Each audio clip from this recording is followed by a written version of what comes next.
Hey guys, welcome back to another episode of Not Afraid to Garden. So today we find ourselves actually in my bathroom. Yes, I do have all these plants in the bathroom because I want it to look like a jungle when you're in here, actually, when you're taking your bath, and it's just so relaxing. But I have a plant here, and this is my aglaonema Maria. And I don't like to see the bare pot here. So aglaonemas, again, will continue to grow straight up. So then they will always kind of look bare. So you would have to either put in lots more plants in there, or maybe fill it in with something else. I'm thinking maybe something that could spill over, or maybe something that would just fill in. But let's take a close look at how bare this plant looks. Now the plants, the Maria, again, is doing beautiful, but there's nothing in here. I actually have a shell that I brought back from one of my vacations, but there's nothing in here, so I want to fill that up as this continues to grow up, or I want it to either spill over. So I'm going to head over to my second best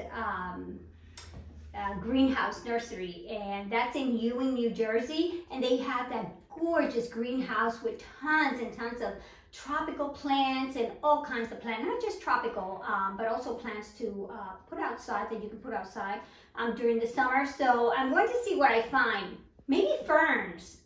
I love ferns. So maybe ferns. So I'm thinking of picking up something for this aglaonema, and then if we look down this way, I have this aglaonema, and this is my aglaonema CM Aurora, which has the pink petioles here, and it's green with the red vein in the center.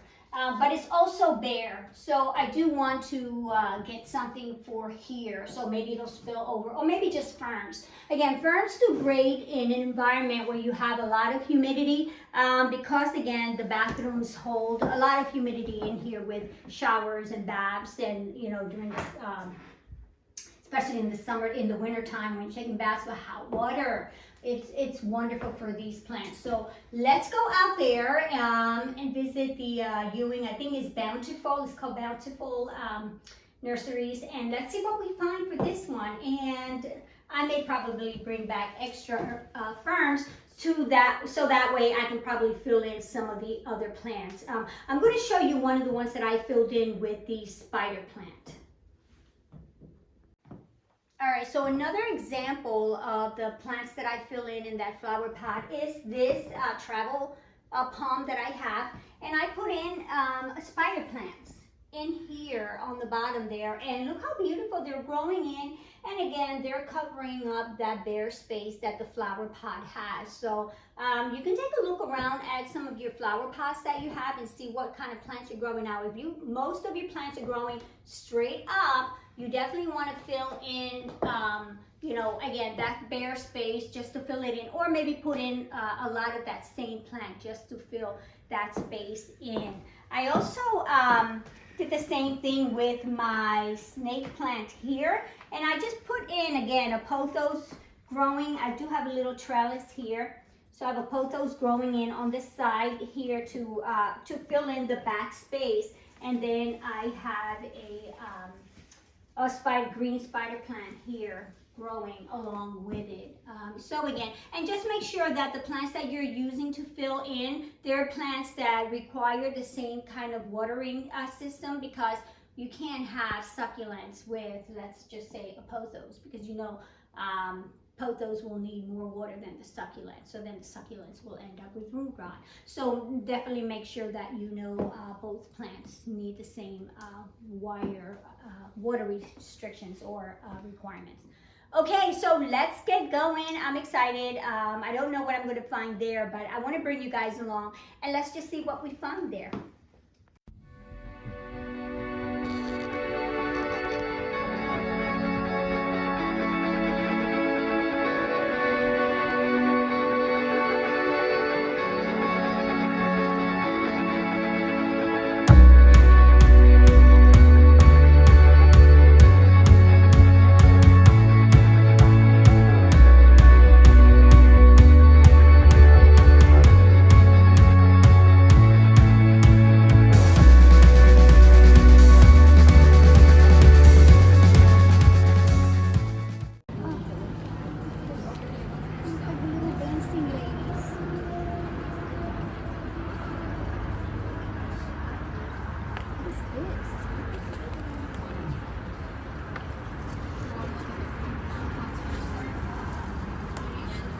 sure what this is, but it is gorgeous.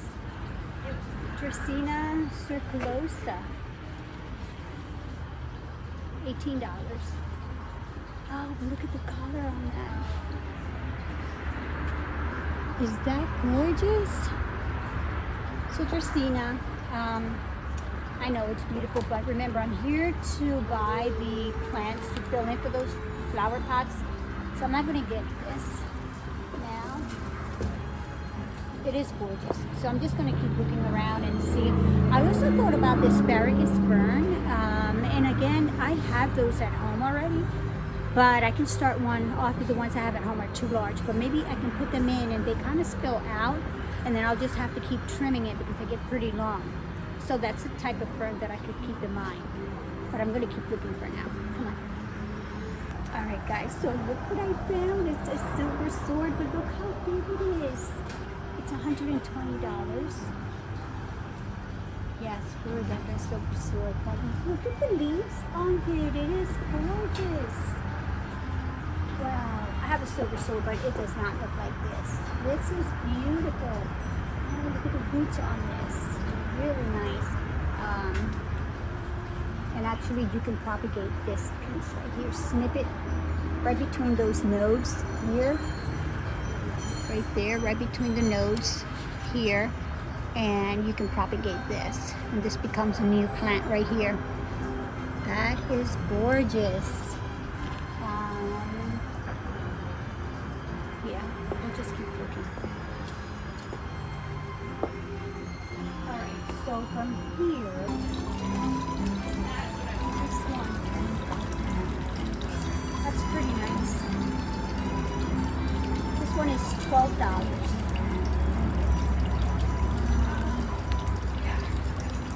There's so many other aglaonemas that they have here, but I seem to be doing pretty well with the other aglaonemas that I have. I actually have this one at home. And this one is in the bathroom. So you guys saw this one.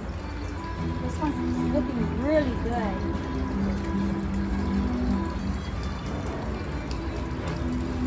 I like this one also. Aglaonema pocket, I believe it is. This one's $18.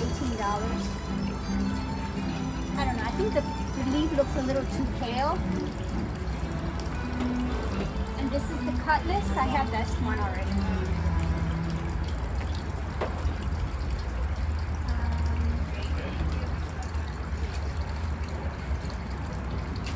All right, I'm going to see which one I decide on taking. I do want to take one more aglaonema, so I'll see which one I decide on.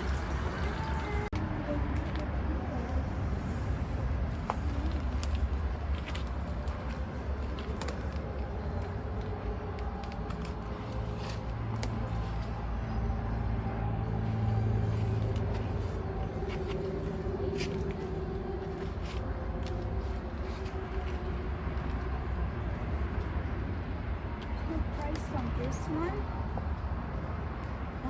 Nasturtium, I think what it's called, and it's the whirlybird mix. It is an annual, but I just like it because of the variegated leaves that it has. Look at this. It has no price. I'll have to find out the price on this. I'll take it and then we'll find out the price, and then once we get the price, and then we'll make a decision.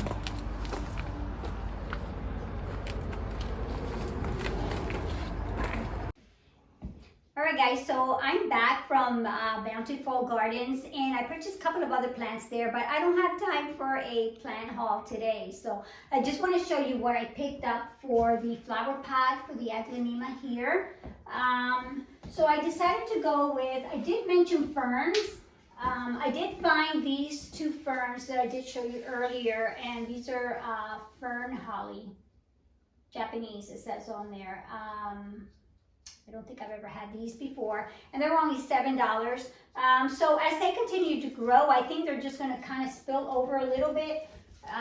So I think if I place it in here, now we have to have the vision that these aglaonemas are going to continue to grow pretty high, and then these will be down here, and then this kind of fills in that space. So let's get started with planting this in there, which is what I want to do. And then I'm getting plenty of light here. And I have to remember not to let these dry. Again, ferns do not like dry soil. They don't like to be soggy in there either, but we can't let them dry because, again,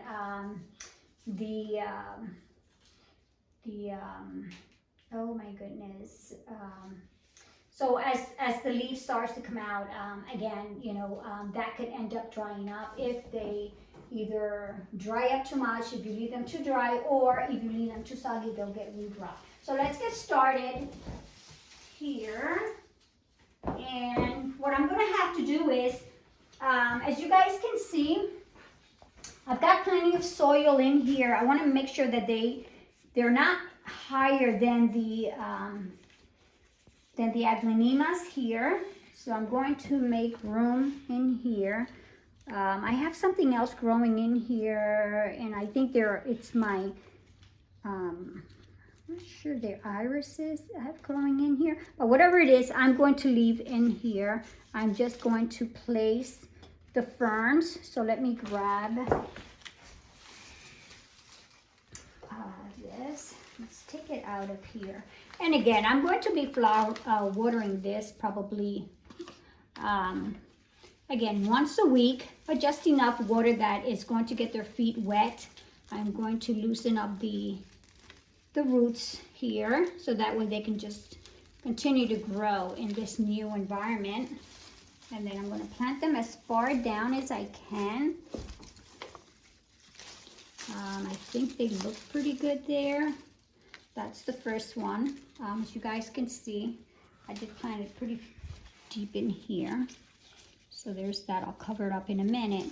And then let's put this second one in there. I think two, it did require two to fill it up enough. And I think any more than that would have just been too busy in here. So let me do the same thing. I'm going to loosen these roots. The soil looks really good. The plant looks really good. It's got the perlite where it absorbs the water. I'm going to place it in here. So I pretty much kind of centered it to the front here. So my flower pot does look nice and full. And now I'm just going to put the soil right over it. Right over the roots on these ferns. All right, have to do a little cleaning up in a little bit, but there it is. Let me take this out for a minute. So I want you guys to see, again, what that plant looks like. So look at it, it's nice and full. Again, these aglaonemas will continue to grow up here. They do like the light in this area. And then now it looks nice and full with the ferns. Pretty soon the ferns will be kind of spilling over to the side there. So I think it looks fantastic. Let me know what your comments are on there, on this plant. And so what I'm going to do is, I've got another aglaonema here, but this one, I didn't pick up anything for this one actually. So another time I'll probably just get a Mary asparagus fern. I have that in my greenhouse downstairs, and I can actually just plant that right in there and it'll start growing around it. So so I am done with that, but I wanted to show you that I picked up one of my plants that was on my wish list also. It is the syngonium, and this is the Whitlandii, I believe. Whitlandii, yes, $40. But look at this leaf, guys, and I think what fascinates me about this plant is just that line that it has in the center. Look at that. And again, it's got the characteristics of the syngonium. It's got the little ears, the way it separates there with the long leaf, nice and dark. And then I've got some good growth coming in here. It is starting to trail. Look how beautiful this is. Gorgeous. This is one of the more mature leaves, and then it just it looks like it's kind of painted right off from the side there. So that comes in later on. So that is the Syngonium, $40. And then I couldn't leave behind this bromeliad. I fell in love with it. I picked it up once and then I looked at it and I said, no, not right now. And then I actually went back again and picked it up. But so I have two of the bromeliads in here. Guys know I do have bromeliads that I bring in over the winter and then I put them outside again. I leave them in flower pots and I actually plant them outside underneath the shady area with the flower pots so that way I can dig them out easier for the winter. But look at this. These are so easy to maintain. Again, they like to take in the water from the top here. Make sure that that is nice and clean, and then you can place the water in there. Keep their soil kind of just a little moist, not soggy either. They don't like a lot of sun, this one anyway, so I'm going to be placing this one again in the shade along with my other bromeliads that I have that are doing wonderful. And again, I've got other plants, but I have no time to do a plant haul right now. So this is it, guys. So thank you again for checking out my video. And again, if this is the content that you guys like and enjoy, please don't forget to give me a thumbs up. And don't forget to subscribe, okay? So that way you guys can be notified, excuse me, of the videos that come up every month. So don't forget to hit that notification bell for that reason. And thank you guys for those who will continue to come back to watch these videos. So have a great weekend and I will see you next week. So thank you for watching. Peace.